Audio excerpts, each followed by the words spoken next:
you do have to fight your own battle, but at the end of the day, you also need a support system. It's different for different people. Yes, you are a different person, you're a strong person. I'm not saying that it's wrong in wanting a support system, but what if it doesn't come your way? Are you going to back down? I won't. Fair enough. Sreelekha, do you think that there are things changing in the industry? You worked in cinema, in television.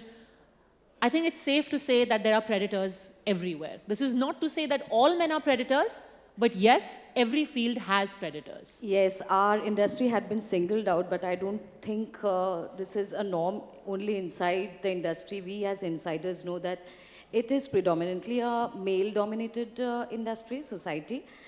And really things did change? I have my question, I have my doubts. Then I would have had more colleagues with me right now up front. So where are they? So I had been a person who has always been vocal about whatever choices I did in my life. I had been often faced with the questions from the reporters, why don't we see you often in screen? So today I ask the reporters, why do I not see myself on screen? Do I lack in talent? Do I lack in the so-called prototype qualities an actress with? So I had been a victim, and yes, I am fighting my lone battle, and I think there are very few people like me in this industry who are upfront about whatever has been happening around and whatever atrocities in the name of the producers play with the actors, and I'm not singling out only the feminine gender out here. So I don't think things have changed, no. Are you saying that because you chose to speak out, because you chose to speak out, or because you resisted someone's advances? Yes, because when I started my career 2 decades back, there was very few, the corporatization wasn't happening much in the industry. There were very few producers who had that power, and there were very, very few actors, heroes as such. And me being me, who has always stood up for my right and believing in myself, I had a very tough battle. I had to fight a tough battle. What would you have wanted? You would have wanted your fellow actors to speak up? No.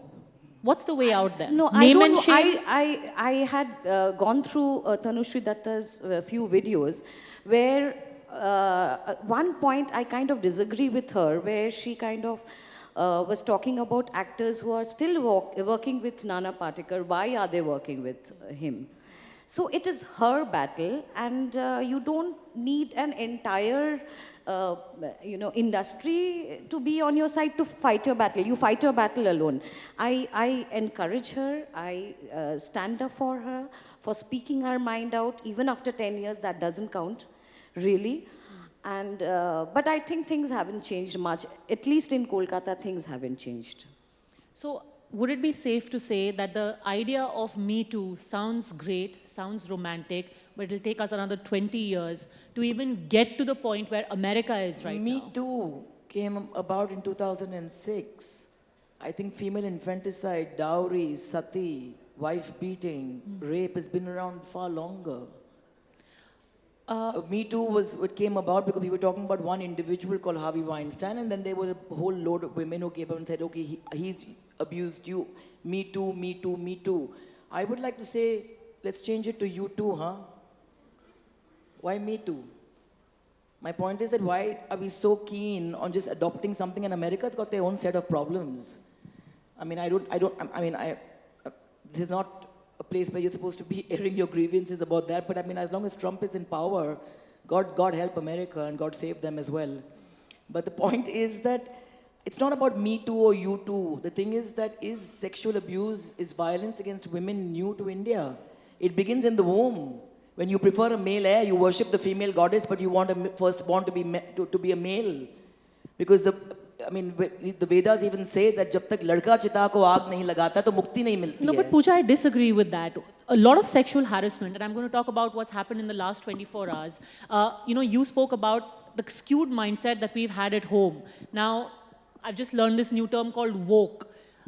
the newer stories that are coming out are from very woke people, people who have definitely not killed a girl child in the womb, people who would definitely not ask for dowry. They are the millennials. They are young 24, 25-year-old young men, and they are still sexually harassing women at the workplace. We have a stand-up comedian who's facing that charge. You've got journalists, unfortunately, who are facing that charge. What's wrong with them? They weren't brought up in a household where women were being beaten or harassed. How did they become like that? How did they become like that? I can't speak for every male or female out there, but I think that somewhere along the line, repression. I mean, I think that people get intimidated with women who are sure about what they want, and especially about what they don't want.